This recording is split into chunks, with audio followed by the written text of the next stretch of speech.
Let's pray.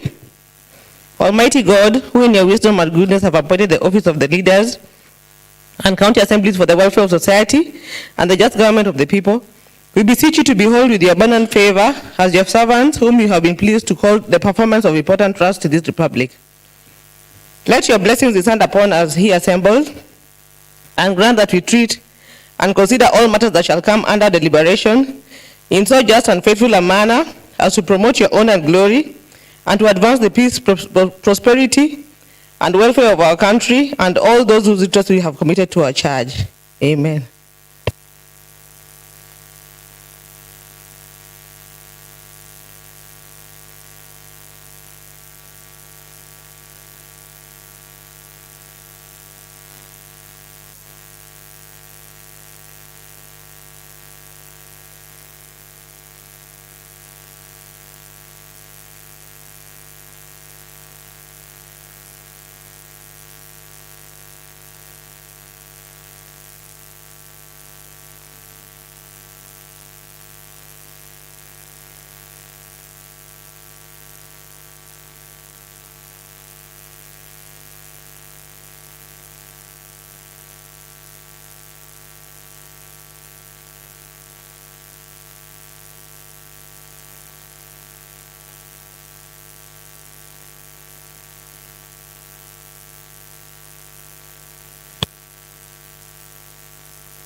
Clerk, can you please take us through the order paper of the day?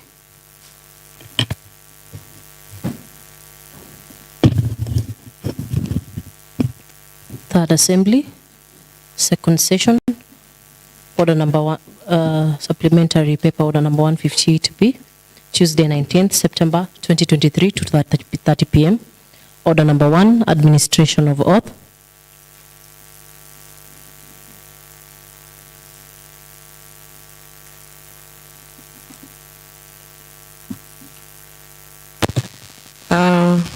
Next order. Order number 2, communication from the chair. Yes, honorable members, welcome back to this session today. I know it's been a long week away since we were having our bonding session last week. Welcome back to this session.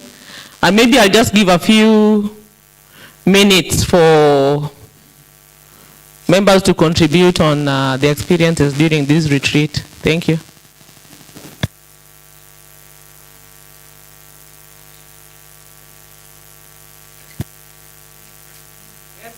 Yes, Honorable James Were of Nyalenda B. Thank you, Madam Speaker. Madam Speaker, last week we had an opportunity of going to a bonding session. Madam Speaker, it provided an opportunity for us to gel as a unit, and gelling as a unit means we were getting to know our staff better, so that when we come back and work as a unit, each and every department, you know where to go and you know where to seek help. Madam Speaker, it gave us also an opportunity to re-energize and refresh our minds. And Madam Speaker, we are back. We are back full of energy to deliver on our mandate to the people and to ensure that we give the best to our people. Thank you, Madam Speaker.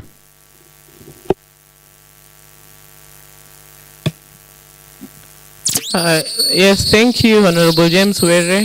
Anyone? Yes, Honorable Vitalis Komodo. Many thanks, Madam Speaker. And also a big thank you to honorable members, fellow colleagues.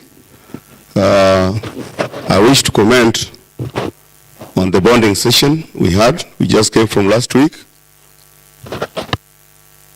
I want to specifically thank the organizers, the management of the assembly, and everyone who was involved in the same process. I think the process was long overdue.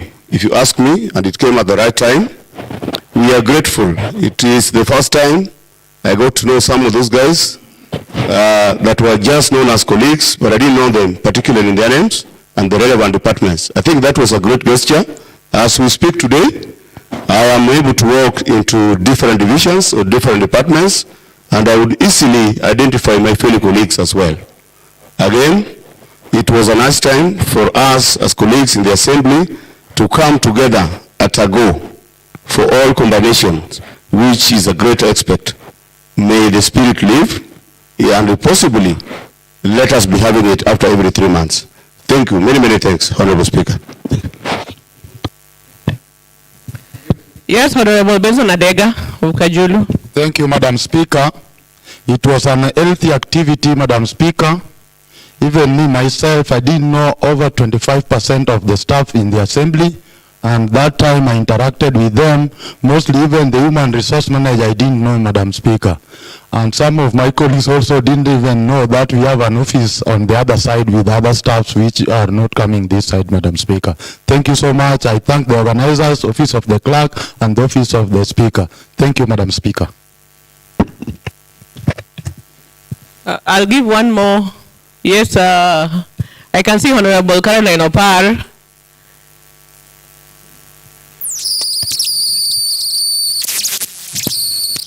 Thank you, Madam Speaker.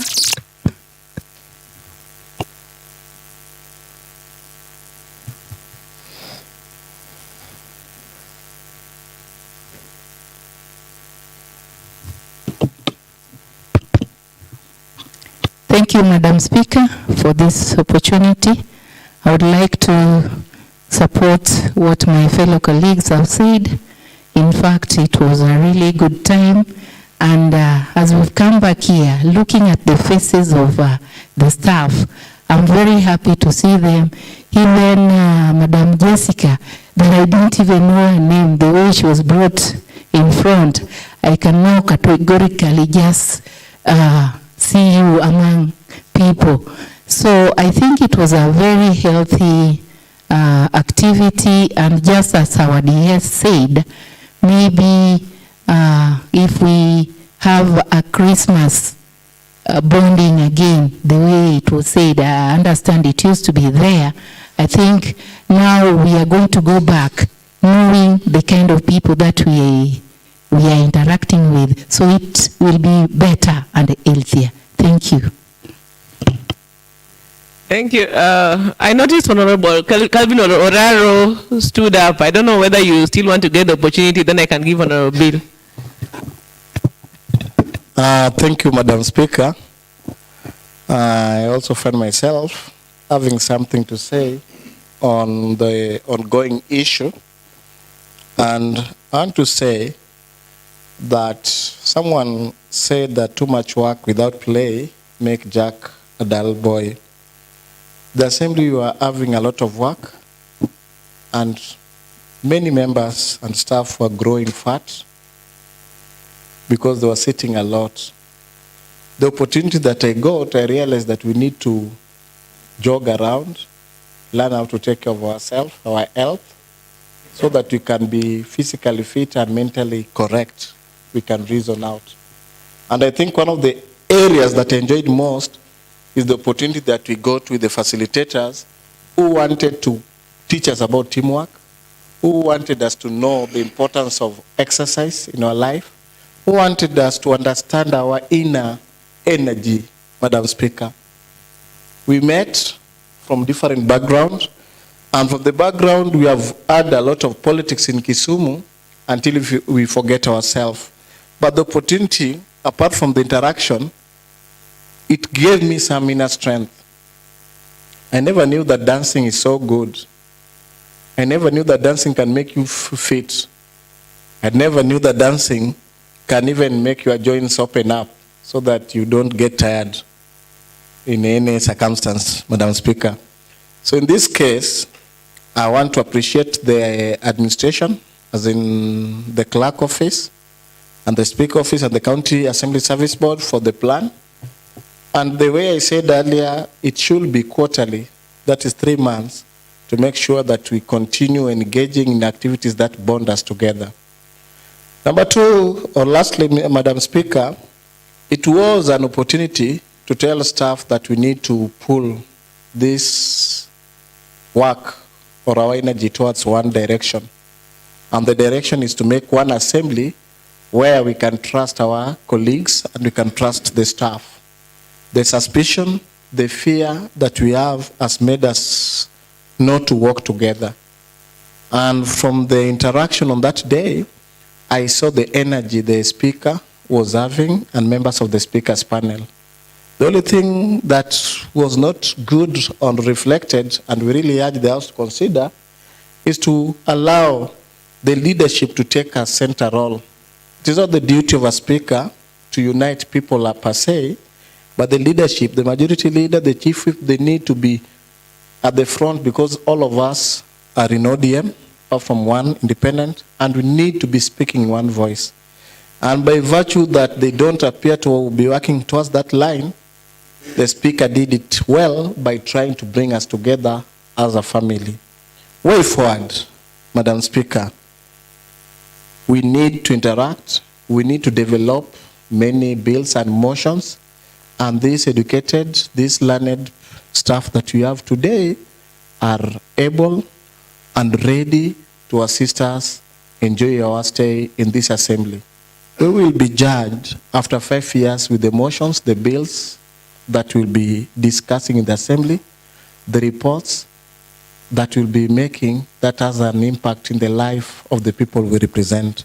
And that's why the union, the bonding, was an eye-opener for the next phase of this financial year of Kisumu County and maybe in our currently our period where we are serving. Thank you, Madam Speaker. Thank you. Let me give one more chance. That is to Honorable Bill Oliver. And then we can move on to the next order. Thank you, Madam Speaker. We were in a retreat in Naivasha, and I learned a lot, Madam Speaker. First, we have members, rather staff that I've never known that were in the assembly. At least we got to interact and know each other. And another thing, Madam Speaker, I learned that everybody has a role to play in Kisumu County Assembly.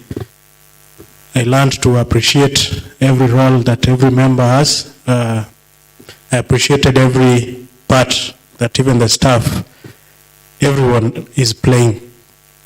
Madam Speaker, from our retreat, I realized that sport is a very good activity, and as members, we should take it seriously, because we realized, some of us, that we were getting heavier over time.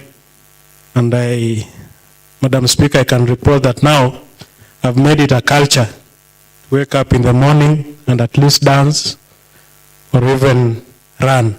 And I believe honorable members are going to do that, because it will make us healthy, and a healthy man or woman will perform her duties well. So, Madam Speaker, I want to appreciate the clerk, the speaker, and the County Assembly Board for what was done. I believe in the coming years we are also going to have such programs that bring us together, because as an assembly we are one thing pushing a common agenda, and we need such platforms to interact and know more about each other and to understand each other more. Thank you.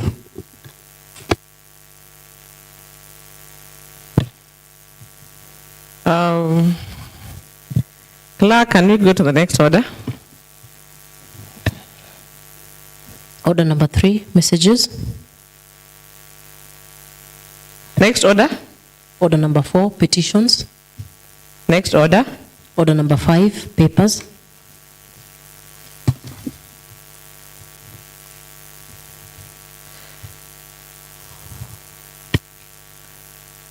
Yes, Honorable Benson Adega.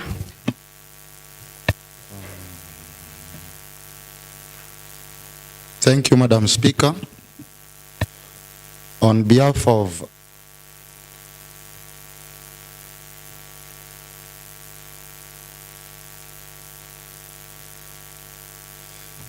Pursuant to Section 133 of the Public Finance Management Act, read together with the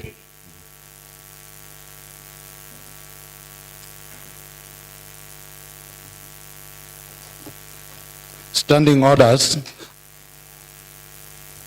Pursuant to Section 133 of the Public Finance Management Act 2012, read together with the standing orders 226 of the Kisumu County Assembly standing orders. I wish to lay today, Tuesday, 19th September 2023, the Kisumu County Finance Bill 2023.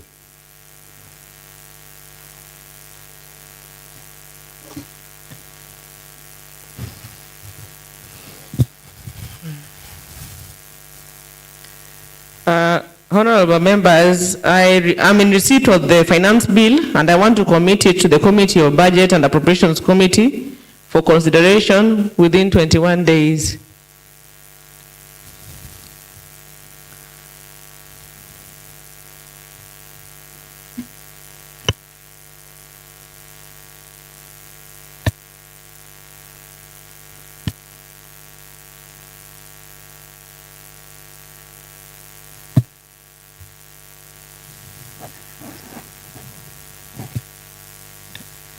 Okay, next order.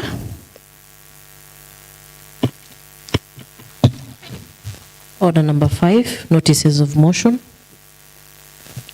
Next order. Order number 7, statements. Now, honorable members, we are on statement hour, and I'll open the floor for any statement to be raised.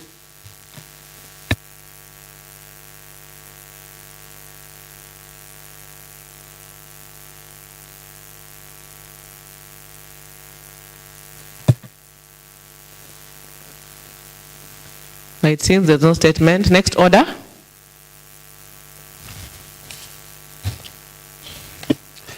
Commencement of business. Order number 8, motion. Adoption of the report. Adoption of the report by the Committee on Agriculture, Fisheries, Livestock Development and Irrigation on the matter of fish kills in cages along Dunga Beach by the Honorable Eunice Alando, Chairperson. Yes, Honorable Billy. Thank you, Madam Speaker. I wish to read a motion on behalf of my chair, Honorable Eunice Alando.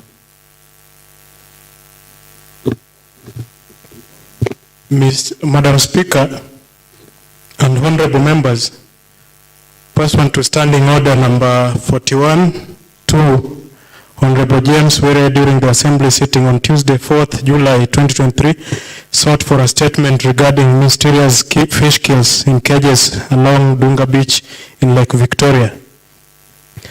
The statement was accordingly committed to the Sectoral Committee on Agriculture, Fisheries, Livestock Development and Irrigation, pursuant to its mandate as enshrined in County Assembly Standing Order number 193-5 to investigate, probe, inquire, and report back the findings and recommendation to the House within a period of 2 weeks. My committee, in gratifying this noble task, has adopted this report, which I now present before this Honorable House for determination. The questions sought for in the statement were: 1, plans or interventions in terms of remedying on the loss by providing fingerlings, fish feeds, or any compensation towards the same. Number 2, what measures is the department putting in place to address any future occurrence on the same?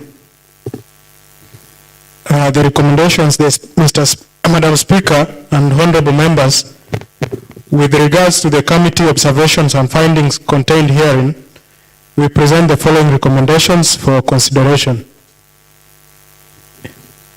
A, on plans, in terms of remedying on the loss by providing fingerlings, fish feeds, or any compensations toward the same, the committee recommends that 1, the 2 million Kenya shillings set aside in the current budget for cage farmers in Dunga priority be given to the affected farmers by providing a stimulus program such as fingerlings and fish feeds. Number 2, that the department to strengthen and expedite the engagements with partners like Victory Farms, Equity Bank, among others, to find a way of providing a support to the affected farmers. On what measures is the department putting in place to address any future occurrence on the same? The department to continuously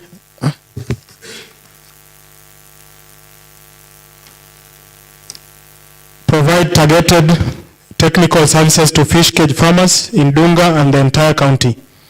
4, the department to implement the multi-agency team recommendations on fish kills in Lake Victoria, which include purchase of water quality monitoring kit and act as an early warning sign to remedial measure and establishment of cold chain facilities and marketing strategies at strategic beaches. Number 5, the directorate to train more fish quality assurance officers to enable them handle quality assurance issues in case of massive fish deaths. Number 6, the national government to complete the process of legislation on aquaculture to enable easy regulation of cage culture activities. Mr. Speaker, Madam Speaker, and honorable members, on behalf of the Agriculture, Fisheries, Livestock Development and Irrigation Committee members, I wish to extend my gratitude to your office and the clerk's office for providing us with a conclusive environment which has enabled us to achieve our objectives within the limited time frame. I am also appreciative to the members who, despite their busy schedule, sacrificed their time and generously participated in this exercise to its conclusive end. I equally commend the line department for their full cooperation on this process by promptly submitting the responses as requested by the committee. Lastly, I applaud my technical team for showing commitment throughout planning and coordinating activities, drafting and compiling this report. Honorable Speaker and members, now it is my pleasant duty and honor to table this report on the questions sought for by the Honorable James Were regarding the fish kills in cages along Dunga Beach and recommend it to the House for adoption. The Agriculture, Fisheries, Livestock Development and Irrigation Committee derives its mandate from Article 185 of the Constitution of Kenya 2010, read together with Standing Order number 193 of the Kisumu County Assembly Standing Orders, Standing Order number 193, second schedule of the County Assembly of Kisumu stipulates as follows: that the committee shall inquire into, investigate and report on all matters relating to agriculture, including crops and animal husbandry, livestock sale yards, county abattoirs, plant and animal disease control, veterinary services, excluding regulation of the profession, and fisheries, animal control and welfare, including licensing of dogs and facilities for their accommodation, care and burial of animals. Provision of County Assembly Standing Orders number 193-5. One of the functions of sectorial committee shall be: A, investigate, inquire into, and report on all matters relating to the mandate, management, activities, administration, operations, and estimates of the assigned departments.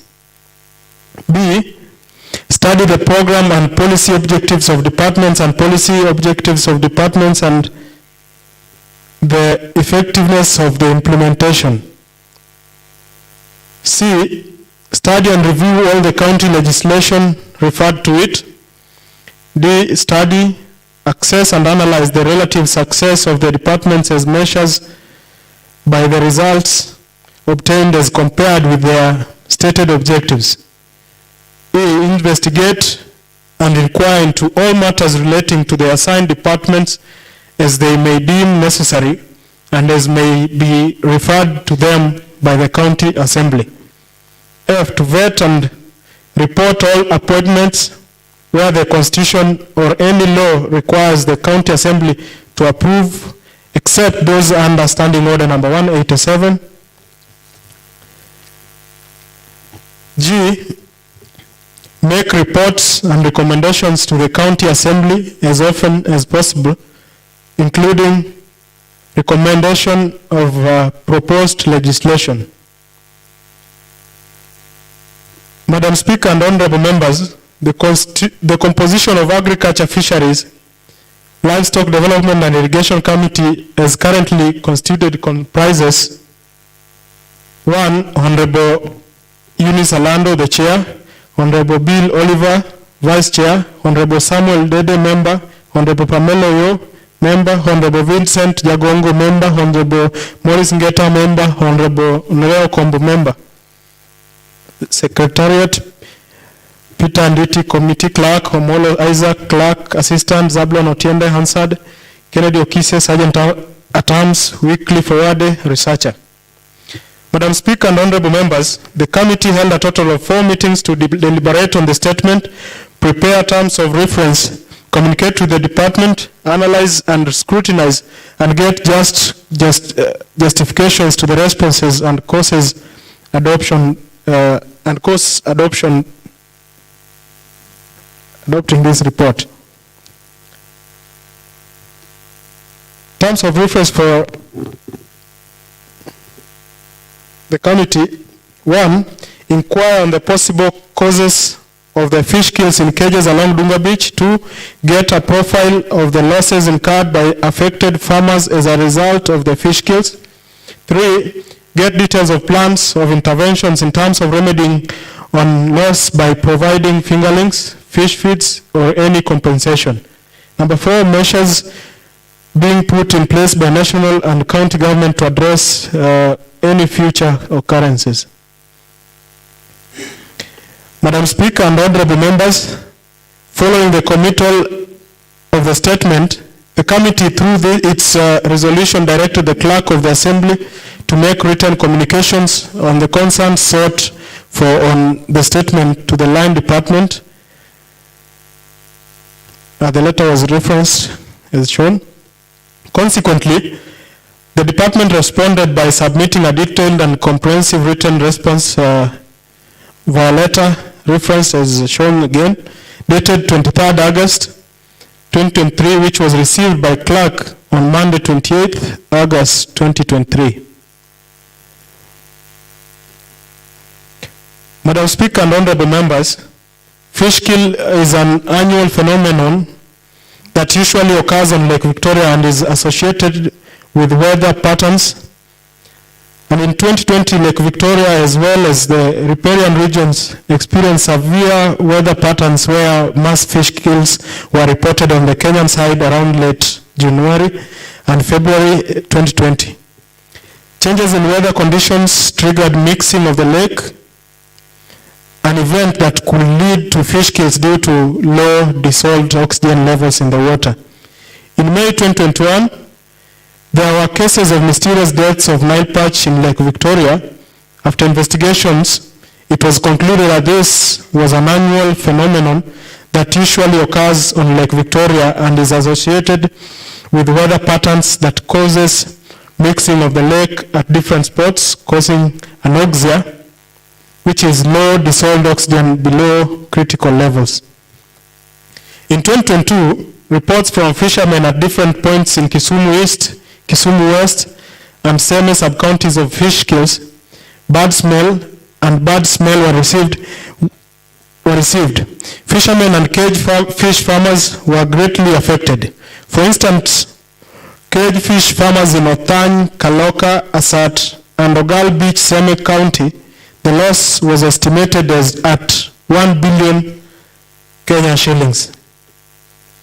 Due to these mysterious happenings, the CS for mining, blue economy, and Maritime Affairs on Wednesdays, 23rd November 2023, formed a multi-agency team tasked to look into issues of fish kills and report the findings and recommendations to the CS within 14 days from 23rd November 2022.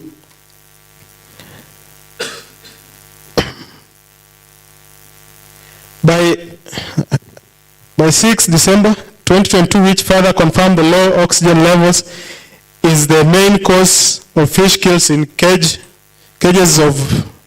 or in the wild.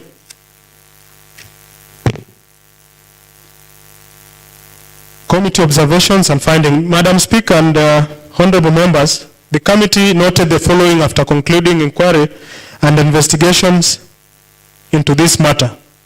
One, that the phenomenon that led to fish kills on cages along Dunga Beach is called anoxia, which means low dissolved oxygen below critical level, and happened in the month of April 2023. Number two, that a total loss incurred from the misfortune is totaling to 15 million Kenya shillings. Number three, that a total of 22 farmers were affected with a total of 60 cages, with average size of the cages at 5 meters by 5 meters and 4 meters depth, each having a capacity of 5,000 fish. Number four, that the fish kills in Dunga occurred after finalization of an inventory by the multi-agency team led by PS, Blue Economy and Fisheries. Therefore, Dunga farmers did not benefit from the stimulus package offered jointly by the national government, the county government, and the county government, since farmers considered were based on the multi-agency report. Number five, that there are engagements which stakeholders like Victory Farm, Equity Bank, among other stakeholders, to find a way of providing a stimulus program for Dunga farmers. Number six, that in the financial year 2023-2024, the department has set aside a budget of 2 million Kenya shillings for cage farmers in Dunga, and farmers who lost will be given first priority. In conclusion, Madam Speaker and honorable members, I would like to implore this House to deliberate and consider adoption of this report and further ensure that resolutions passed here are communicated to the department and promptly implemented. I therefore move the motion and call upon Honorable Ken Ouko to second.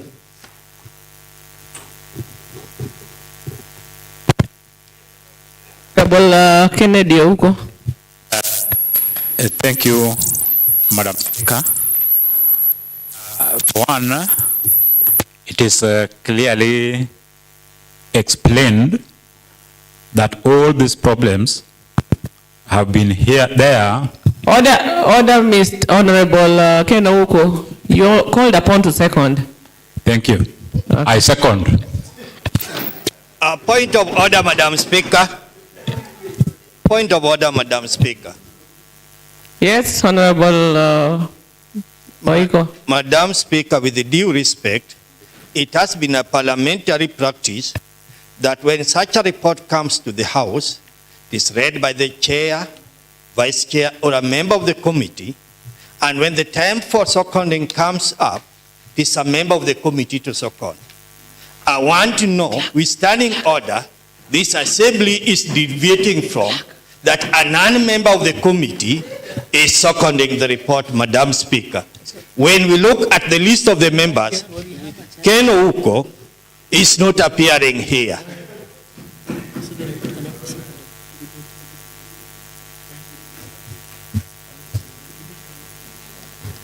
And Madam Speaker, from the list presented in this House, the member of the committee in this House is only the Vice Chair, Honorable Bill Oliver.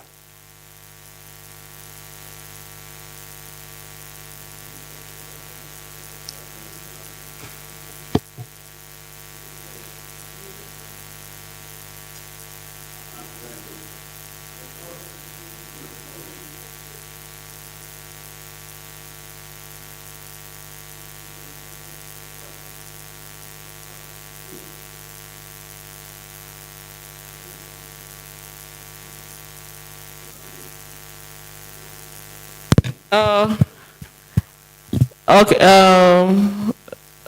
Honorable Millicent, I don't know whether you have a similar comment or I need to make a ruling on this. Yes, Madam Speaker, it is a similar. I just want to echo what Honorable Oiko Peter said. At times, we know our responsibility in this assembly. And when we want to take everything for a joke, it becomes very difficult and we become very useless. Like when we were still in the luncheon, we were taking our lunch and waiting for time. Honorable Bill knew so well that he was alone in this thing. Then I think it is not right or wise to come and test honorable members in the parliament. Thank you so much. Thank you, Honorable Millicent, for that comment and for the guidance of Honorable Peter Oiko. Honorable members, I think we risk defying this report since we have no seconder. There is no member from the committee who is present. I know they are all out on official duty. So I would want to defer this to the House Business Committee for rescheduling. Thank you.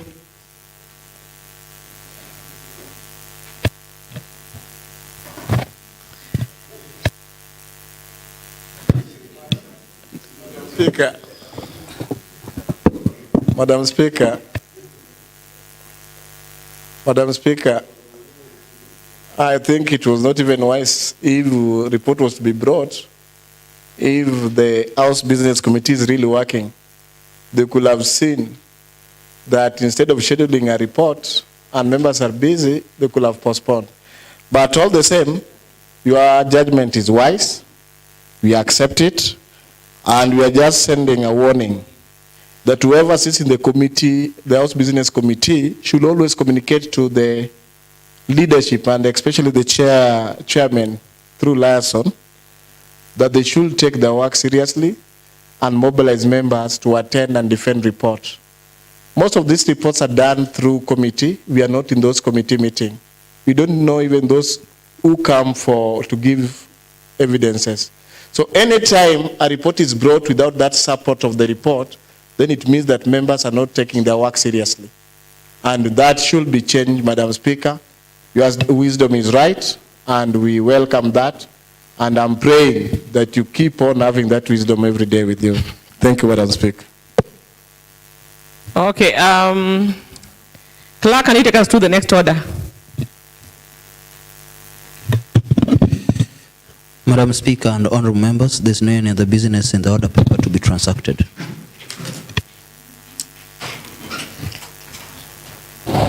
There being no any other business for consideration, the House stands adjourned until tomorrow, Wednesday, 20th of September, 2023 at 9 a.m.